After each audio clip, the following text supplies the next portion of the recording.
Hello everyone and welcome back to our YouTube channel Savvy Forensics। So friends, आज के इस video में हम बात करने वाले हैं जो हम क्वेश्चन पेपर डिस्कस कर रहे हैं अगस्त का रिपीट एग्जाम इसके बारे में। और ये हमारा इस पूरे पेपर का लास्ट पार्ट होने वाला है जहाँ पर हम लास्ट 10 क्वेश्चंस को डिस्कस करेंगे और इसके बाद में हम टोटल 100 क्वेश्चंस को कवर कर चुके होंगे। यानी कि जो हमारा पार्ट होता है, जो पेपर होता है नेट का, जिसमें 100 क्वेश्चंस आते हैं सब्जेक्ट के, उसके सारे 100 के 100 क्वेश्चंस बहुत डिटेल में हम कवर कर चुके हैं और ये आज का उसका लास्ट पार्ट होने वाला है। तो जल्दी से स्टार्ट कर लेते हैं। और ये जो आपके क्वेश्चंस लास्ट 10 क्वेश्चंस हैं, ये आपके पैसेज बेस्ड क्वेश्चंस हैं जहाँ पर आपको पैसेज को पढ़ना है और उसके बेस पर ही क्वेश्चन का आंसर करना है। तो जल्दी से पैसेज को पढ़ना स्टार्ट करते हैं।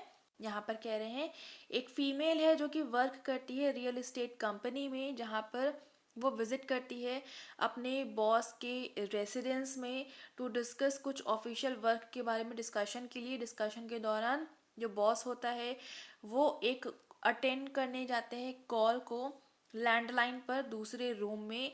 ड्यूरिंग दिस टाइम जो फीमेल एम्प्लॉय होती है वो वॉशरूम जाती है एंड अपने आप को किल कर लेती है, फायर आर्म से फायर करती है और जो बाथ टब होता है उसमें गिर जाती है। ये इस तरह की आवाज़ को सुनकर जो बॉस होता है वो रश करता है, दौड़ते हुए अपने रूम में वापस जाता है जहाँ पर वो देखता है दे हैड डिस्कशंस, जहाँ पर डिस्कशन हो रहे थे उस रूम में वापस जाता है बट वहाँ पर उसको कोई भी दिखता नहीं है। जब वो चेक करता है वॉशरूम को जो कि रूम से अटैच था, वहाँ पर उसको फीमेल एम्प्लॉय पूल मतलब गिरी हुई मिलती है जहाँ पर काफ़ी सारा ब्लड जो था वो फ्लोर पर गिरा हुआ था और फायर आर्म जो था वो फीमेल एम्प्लॉय के हाथ में ग्रिपिंग थी। उसके जो बॉस था फिर उसने इमीडिएटली पुलिस को कॉल करा अपना समय ना खराब करते हुए। उसी टाइम पर पुलिस ऑफिसर जो थे उन्होंने फोरेंसिक टीम को भेजा वहाँ पर। जो डॉक्टर्स थे from forensic medicine and forensic scientist दोनों वहाँ पर भेजे गए एंड जो टीम्स थी दोनों ने अपना काम स्टार्ट करा, असिस्ट करा इन्वेस्टिगेशन को। सर्च के दौरान जो हाउस था वहाँ पे पूरी प्रॉपर इन्वेस्टिगेशन हुई एंड इट मेड क्लियर कि जो फायर आर्म था वो यूज़ करा गया था इस केस में एंड वो जो फायर आर्म था वो बॉस का लीगल वेपन था, यानी कि उसके नाम पे रजिस्टर्ड वेपन था।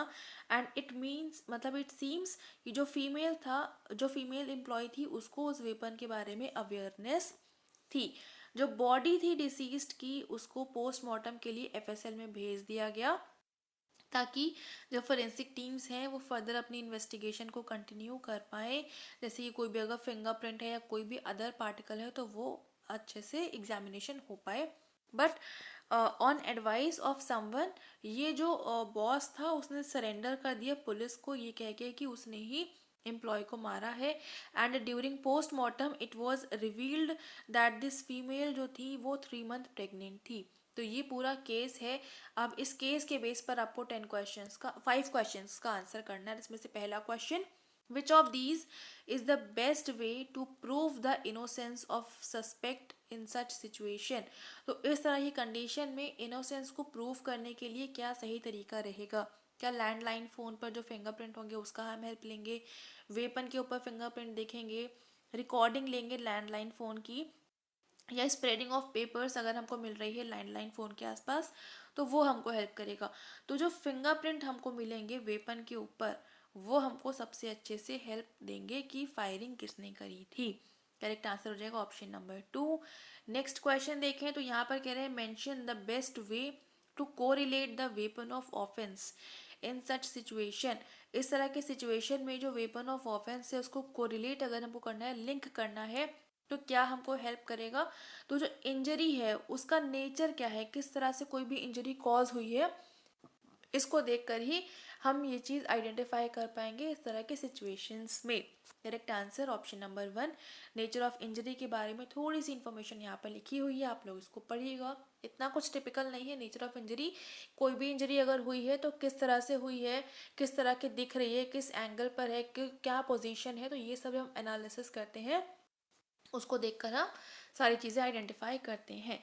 नेक्स्ट क्वेश्चन यहाँ पर कह रहे हैं इसमें से कौन सा इंस्ट्रूमेंट है जो कि हमको डिटरमाइन करने में हेल्प करेगा साइकोट्रोपिक ड्रग्स की एनालिसिस में।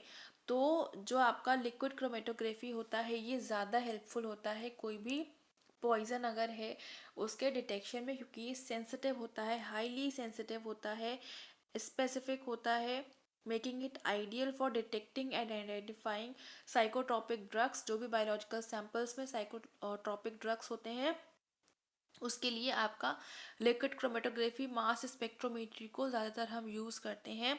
एंड ये पर्टिकुलरली इफेक्टिव होता है कॉम्प्लेक्स मिक्सचर्स को एनालाइज करने के लिए। और यहाँ पर अगर बहुत लो कंसंट्रेशन मिल रही है कोई भी ड्रग की तो उस कंडीशन में भी ये काफ़ी अच्छे रिजल्ट्स हमको देता है। HPTLC जो है ये भी एक क्रोमेटोग्राफिक टेक्निक है which is used for qualitative and semi quantitative analysis of substances. GCFID जो गैस क्रोमेटोग्राफी होती है ये वाइडली यूज़ करी जाती है वोलेटाइल कंपाउंड्स के लिए। और जो आपका NAA यानी कि न्यूट्रॉन एक्टिवेशन एनालिसिस है ये हाईली सेंसिटिव टेक्निक होती है जो कि ट्रेस एलिमेंट्स के डिटेक्शन एंड आइसोटोप्स जो होते हैं सैंपल्स में उनके डिटेक्शन के लिए हम यूज़ करते हैं। तो काफ़ी सारे इंपॉर्टेंट पॉइंटर्स अच्छे से याद कर लीजिएगा। नेक्स्ट क्वेश्चन यहाँ पर कह रहे हैं विच of these establish the fact that the weapon of offense was fired upon by victim herself। तो इनमें से कौन सा ऐसा है जो कि हमको बता सकता है कि जो फायरिंग हुई है वो विक्टिम ने अपने आप से फायरिंग करी थी। तो ऑप्शन में पहले कह रहे हैं प्रेजेंस ऑफ कार्ट्रिज केस, नहीं ये नहीं बताएगा।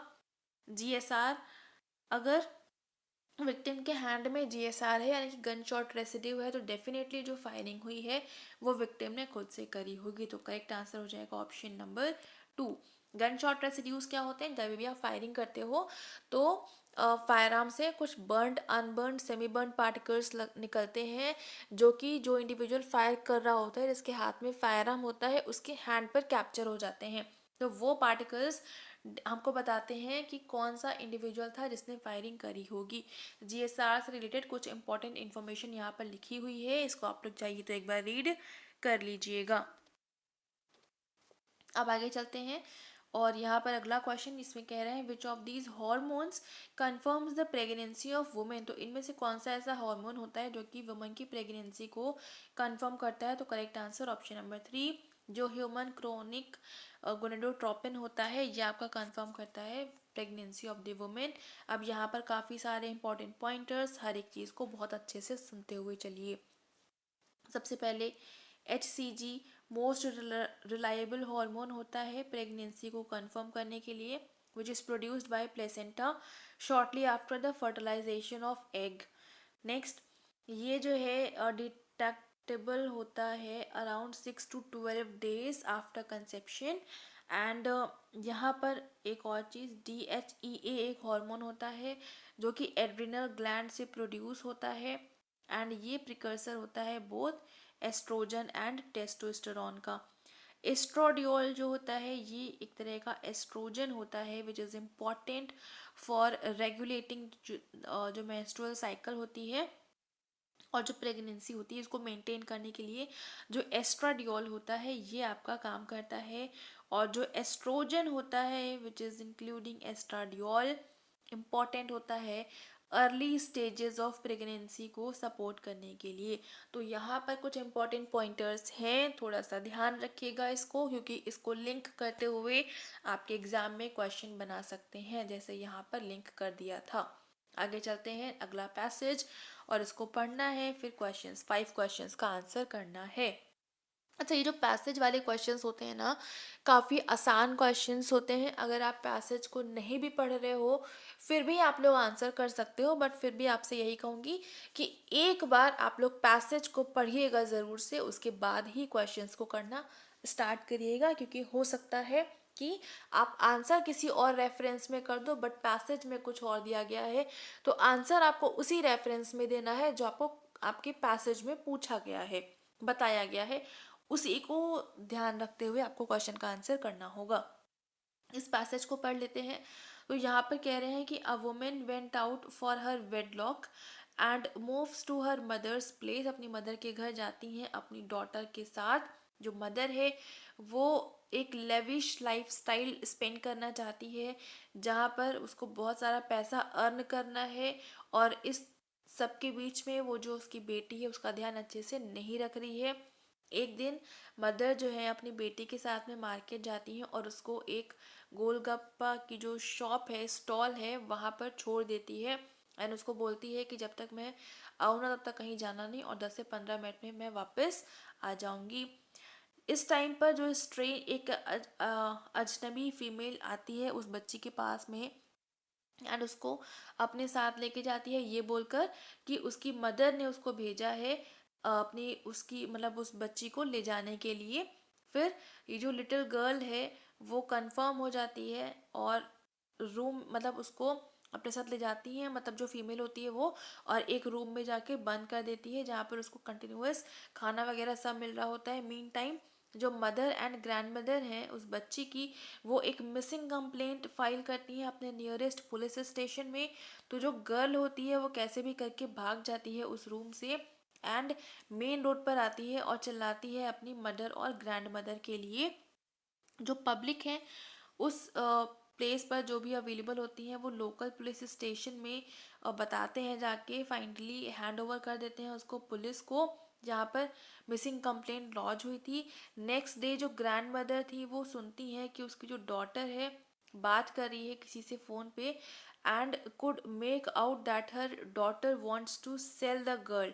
जो उसकी जो ग्रैंड मदर है उसकी जो बेटी है वो अपनी बेटी को सेल करना चाह रही हैं, ताकि वो पैसा कमा सके और ज़्यादा अपनी लाइफ को लेविशली स्पेंड करने के लिए। बट जो ग्रैंड मदर है वो ऑब्जेक्ट करती है कि अपनी जो बेटी है उस पर गुस्सा करती है और इस तरह के काम को करने से मना करती है, एंड उसको लंच में कुछ ट्रैंकुलाइजर्स दे देती है खाने के साथ में मिक्स करके। अब होता क्या है आगे, अ, तो वो जो होती है वो अनकॉन्शियस हो जाती है और हॉस्पिटलाइजेशन के बाद में कुछ दिनों बाद वो रिकवर करती है। फाइनली घर आती हैं तो ग्रैंड मदर आस्क करती हैं daughter say about her grand daughter, जो उसकी जो बेटी जो ग्रैंड डॉटर थी वो कहाँ है। जो ग्रैंड मदर की डॉटर थी वो एक बैग दिखाती है पैसों से भरा हुआ, एंड उसको बताती है कि उसने अपनी बेटी को बेच दिया है। तो जो ग्रैंड मदर होती हैं और ज़्यादा गुस्सा करती हैं एंड डॉटर को मारती हैं किसी एक हार्ड ऑब्जेक्ट से, जैसे कि जो उसकी डॉटर होती है वो भी अपनी लास्ट ब्रीथ लेती है। जो ग्रैंड मदर है गेट्स वरीड, बहुत ज़्यादा चिंतित हो जाती है, बहुत परेशान हो जाती हैं। With the help of her brother पहले तो बॉडी को डंप करती हैं रेफ्रिजरेशन में, आइस स्टॉल में, एंड देयर आफ्टर कुछ दिनों के बाद में जो बॉडी होती है उसको सेक्लूडेड एरिया में फेंक देती हैं। तो ये पूरा था केस। अब इस पर बेस्ड 5 क्वेश्चंस, जहाँ पर पहला question, which division of FSL should be involved to check contents of food stuff। Food stuff को एग्जामिन करने के लिए इनमें से कौन सा डिवीजन है जो कि हेल्प करेगा, तो टॉक्सिकोलॉजी डिवीजन। नेक्स्ट, जो रिगर मॉर्टिस है ये एक साइन है आफ्टर डेथ जो कि अकर होता है due to one of the following. तो जो रिगर मॉर्टिस होती है ये स्टिफनिंग होती है बॉडी की, तो करेक्ट आंसर हो जाएगा ऑप्शन नंबर 3। कुछ इंपॉर्टेंट पॉइंटर्स एक बार पढ़ लीजिएगा। Next, selling of child for the sake of money, तो ये आपका चाइल्ड एब्यूज में आता है, option number 3। Fourth question, which of these method is most preferred confirmatory test to match the missing child with the biological parents. जो biological parents होते हैं उनसे कंफर्म करने के लिए डीएनए टाइपिंग हम करते हैं, ताकि हमको ये कंफर्म हो जाए कि बायोलॉजिकली इनके जो पेरेंट्स हैं वो कौन है। तो डीएनए टाइपिंग हम करते हैं, करेक्ट आंसर ऑप्शन नंबर 3।